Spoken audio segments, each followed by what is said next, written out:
नमस्कार दोस्तों, स्वागत है आप सभी का औसम ज्ञान में। दोस्तों, क्या आप जानते हैं कि कुछ लोगों को वैक्सीन लगने के बाद भी उन्हें कोरोना क्यों हो रहा है?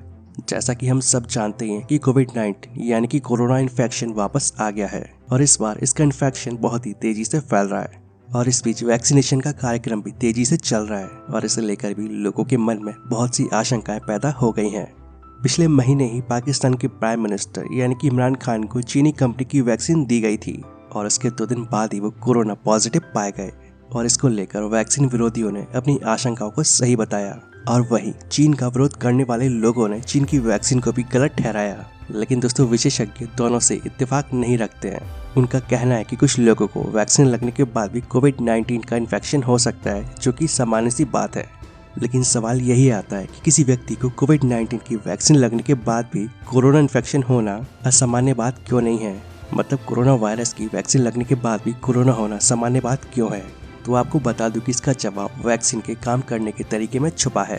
दोस्तों, दरअसल वैक्सीन एक ट्रेनर होती है और जिसे हमारे इम्यून सिस्टम को ये सिखाने में हफ्तों का समय लग जाता है कि वायरस से लड़ना कैसे है।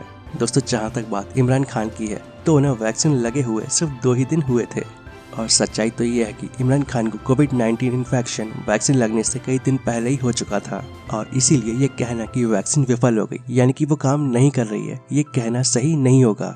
लेकिन क्या ऐसे और भी मामले हैं जब वैक्सीन लगने के कुछ दिन बाद व्यक्ति को कोरोना इन्फेक्शन हुआ हो? यानी कि क्या ऐसा भी पॉसिबल है कि वैक्सीन लगने के कुछ दिन बाद भी किसी व्यक्ति को कोविड-19 इन्फेक्शन हो सकता हो?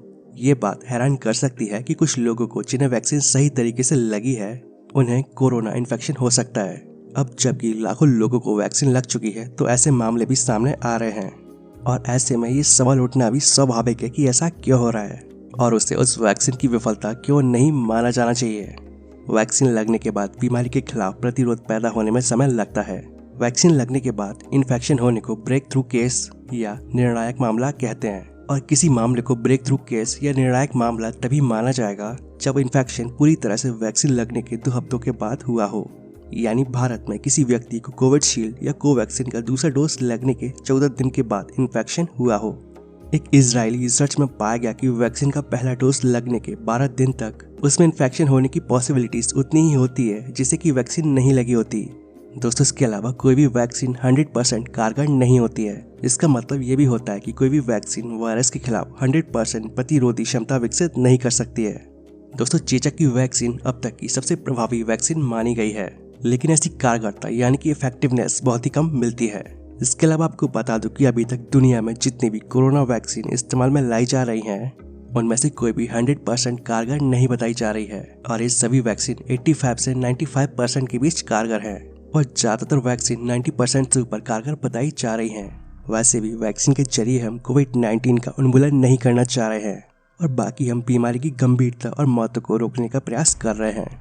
वैक्सीन के लगने के बाद भी आपको इन्फेक्शन हो सकता है, लेकिन इसका मतलब ये नहीं है कि वो वैक्सीन काम नहीं कर रही है, क्योंकि वैक्सीन को पूरी तरह से काम करने में उसका दूसरा डोज लगने के बाद 2 हफ्तों का समय लगता है और उसके बाद ही जाकर वो हमारे इम्यून सिस्टम को ये सिखा पाती है कि वायरस से लड़ना कैसे है।